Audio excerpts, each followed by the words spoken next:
नमस्कार मित्रों, स्वागत है आपका मेरे यूट्यूब चैनल शुभम गुरुजी क्लासेस में। मित्रों, एक बार पुनः हाजिर हूँ एक नए वीडियो के साथ, एक बहुत ही अच्छी कविता के साथ जिसका नाम है अ थिंग ऑफ ब्यूटी, कक्षा 12 की, जिसको लिखा है जॉन कीट्स ने। John Keats was a very romantic poet of British. आप सब जानते हैं जॉन कीट्स जो थे ये बहुत ही अच्छे कवि हुए हैं ब्रिटिश के, जिन्होंने लिखा है हमेशा रोमांटिक पोएट इन्होंने लिखी हैं। इनकी अवस्था भी कम थी, 26 वर्ष की अवस्था में ये मृत्यु को प्राप्त हो गए थे। तो अगर मित्रों, अनुरोध करूंगा कि अगर आप पहली बार चैनल पर विजिट कर रहे हैं तो आप सबसे पहले चैनल को सब्सक्राइब कर दीजिए ताकि ज़्यादा से ज़्यादा बच्चे इसका लाभ उठा सकें।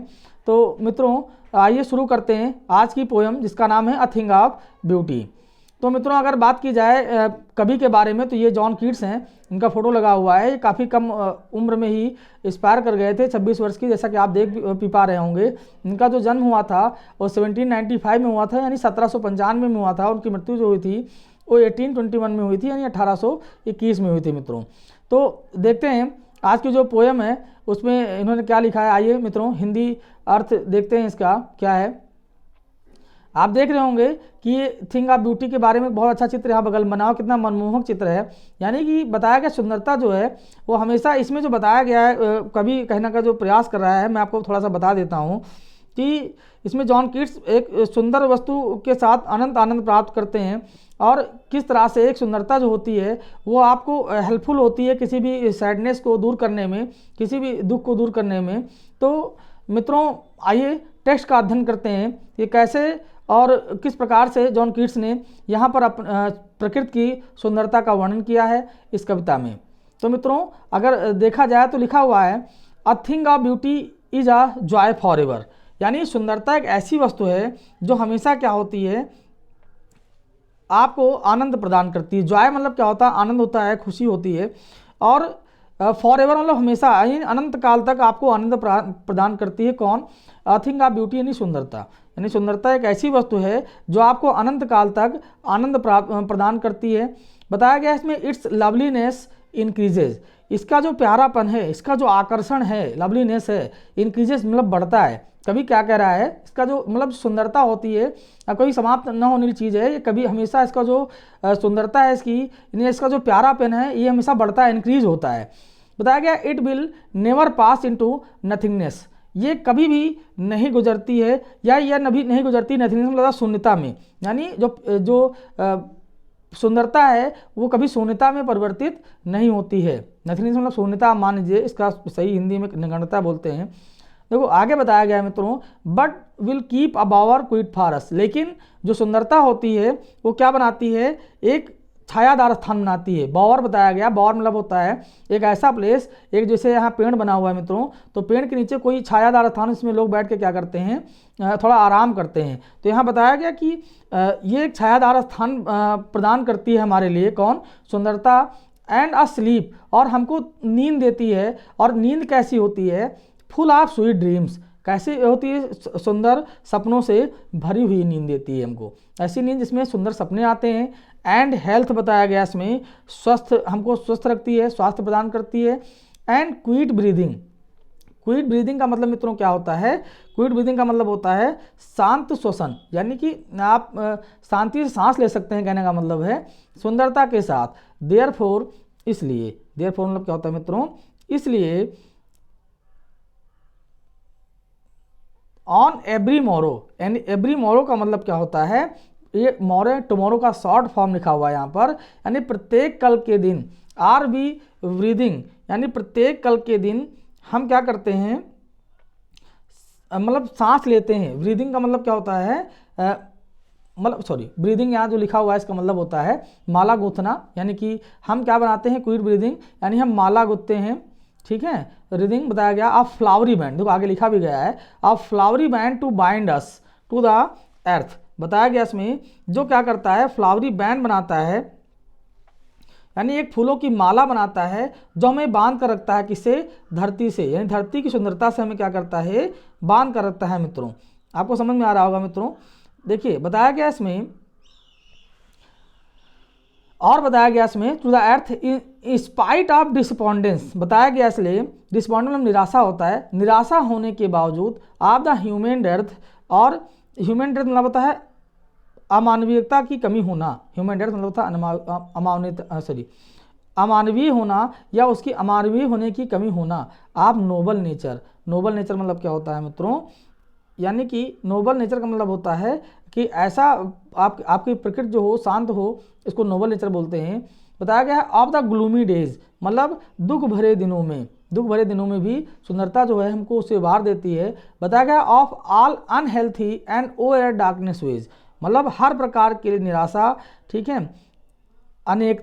अनेकती बताया गया इसमें। डार्क एंड वेज मतलब बताया गया अंधेरे रास्तों में भी, अनहेल्दी जहाँ पर हम अस्वस्थ अपने आप को महसूस करते हैं।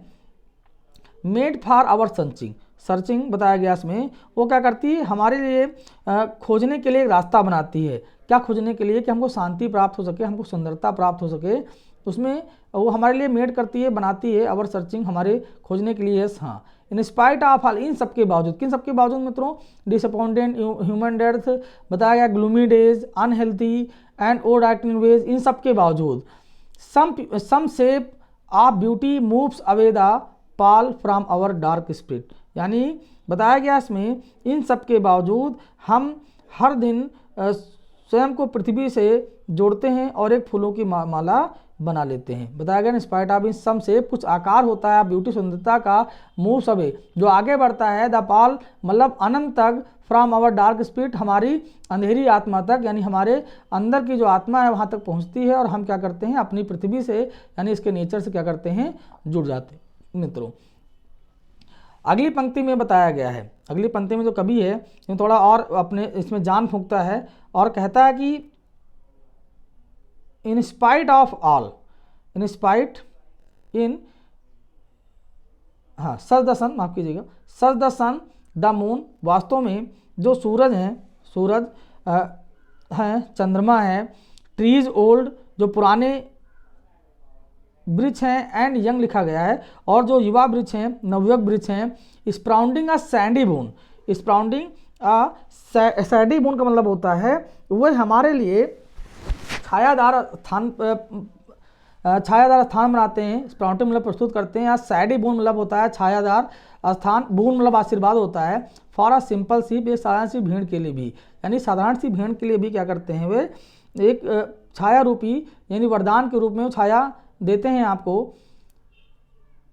And such are daffodils, and such are daffodils, और ये क्या कर बताया गया, such are daffodils with the green world they live in, ठीक है। और बताया गया इसमें ये उसमें अंकुरण पैदा करते हैं जो एक ऐसे हरे संसार में जिसमें हम जीवन जी रहे होते हैं।